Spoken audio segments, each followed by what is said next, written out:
What one man can do is dream. What one man can do is love. What one man can do is change the world and make it young again. Here you see what one man can do.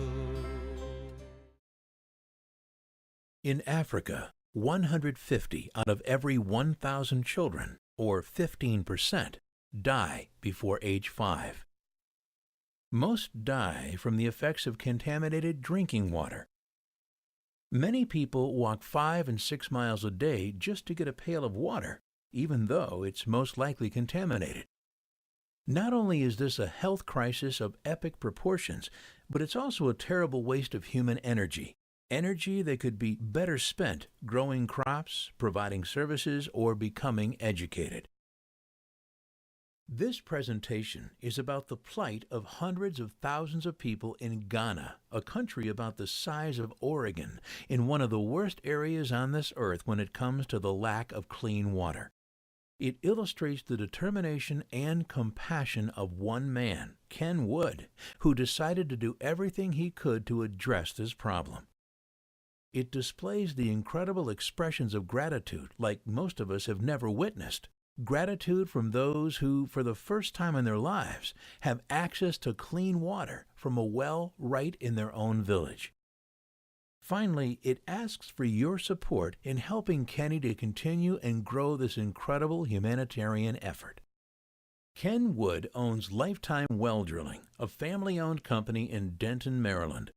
The company has been in business for over 40 years, drilling water wells throughout Maryland and Delaware. Ken's brother, son, and nephew are also active in the business. In early 2006, the company decided to sell one of their older truck-mounted drilling rigs. They were approached by groups from Aldersgate Methodist Church of York, Pennsylvania, and the Building Solid Foundations organization headed by Dr. Seth Corte. These two groups shared a dream of starting a new mission project of drilling water wells in Ghana. This was to complement their existing missions of medical, education, and agriculture. Ken feels that without that dream, this well drilling project would not exist. Wood was impressed with the humanitarian nature of the mission project, so he discounted the price significantly. The price was agreed upon, and the deal was made. However, in a few weeks, Ken became a strong believer in the value of this project. He wanted to help, and in the end, donated the equipment to the project at no cost. He also threw in a couple of trucks. This very generous arrangement could have been the end of the story as far as Kenny's personal involvement was concerned, but it wasn't. The church worked hard in raising thousands of dollars for revamping the equipment and getting it shipped to Africa. But a short time later, Dr. Corte contacted Kenny saying they needed help in training people to operate it. Again, Kenny agreed to help. He flew to Ghana to train a drilling crew and was shocked at what he saw. Villagers, typically women and children, were walking up to 6 miles to the nearest source of water. It was then hauled back to their villages in an assortment of containers on top of their heads. The water was terribly contaminated, resulting in widespread disease, sickness, and death.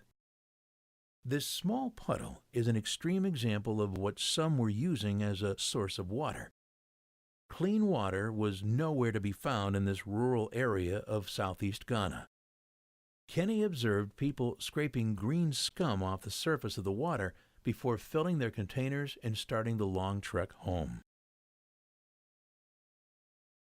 It wasn't long before Kenny's willingness to help evolved into a passion for helping those less fortunate by using his expertise drilling water wells. He canceled the church's debt for the equipment and embarked on an aggressive program of bringing clean water to villages, schools, and hospitals. That was in the fall of 2006. Less than 3 years later, by July 2009, Kenny Wood had made 14 trips to Ghana and had drilled 375 wells. He had provided clean water for the first time in their lives to over 300,000 people. one village at a time. From the start, he was moved by the expressions of gratitude by both children and adults. Back home in Maryland and in the York, Pennsylvania area, word gradually spread about what Kenny Wood was doing in Ghana. Few other organizations made modest but very welcomed financial contributions to the cause, but over 90% of the cost was borne by Kenny.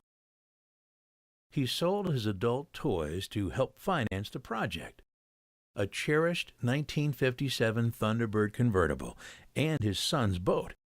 He also owned some building lots and sold those too. Kenny says, when you realize that I can bring clean water to people at an average cost of about $3.50 per person, it's a no-brainer as to what I should be doing with my life. Wood's humanitarian efforts have not been limited to drilling wells. Once, while drilling a well for a school, he learned that some children could not attend because they could not afford to purchase the required school uniform.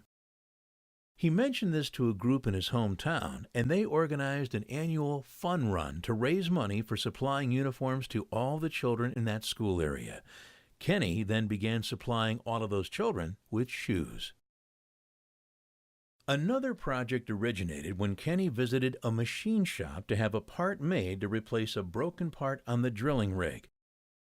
Note the difference in the power source between this machine shop and what we have all come to expect. Yes, this young boy is hand cranking the lathe. While waiting for the part to be made, a district health officer approached Kenny and handed him an envelope. Inside was a note saying that a nearby village wanted to install a 6-mile-long pipeline to bring water from an existing clean water source. Kenny didn't hesitate. He bought the 6 miles of PVC piping. Scores of villagers pitched in to dig the entire 6 miles of trench with shovels, while Kenny paid a local plumber to join the pipe sections and put the pipeline into service. Later, Kenny paid for 3 other pipe projects totaling 8 miles, and now a 12-mile pipeline project is in process. Other acts of kindness include outfitting a child with a club foot with special shoes and rebuilding a woman's entire house and restoring her cattle supply after fire ravaged her home. It is not surprising that the villagers of Ghana are grateful to Kenny. The extent to which they have expressed their gratitude is far beyond Kenny's expectations. In 2007, while working in one village, Wood was invited to meet with the mayor and a few chiefs. They appointed him Chief of Development and even gave him an African name. In English, it means Chief Living Water. He was then subjected to an initiation ceremony. A white robe was put over his shoulders and white powder on his skin. A laurel wreath was put on his head and a gold chain with the seal of Ghana around his neck. Then the ceremony began. Kenny was seated on a raised platform to observe the festivities.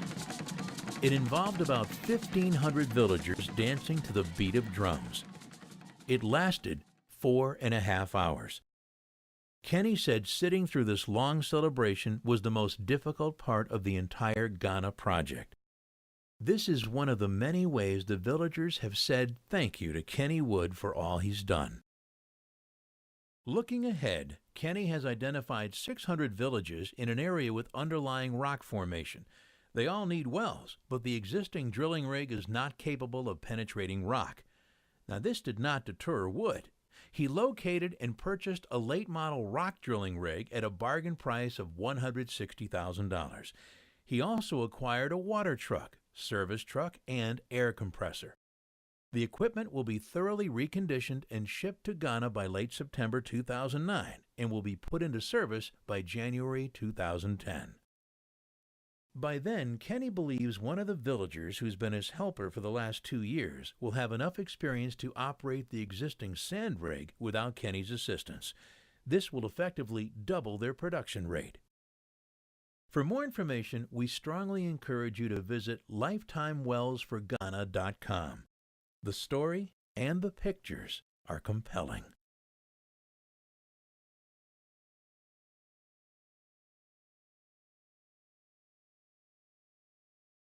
When it comes to addressing the need for clean water in Ghana, it is hard to imagine a more cost-efficient way of doing it. It is also hard to imagine being associated with a more dedicated, compassionate individual than Kenny Wood. Please consider helping to continue this effort. If you have any questions, contact Kenny Wood at the phone numbers or email addresses shown. Thank you.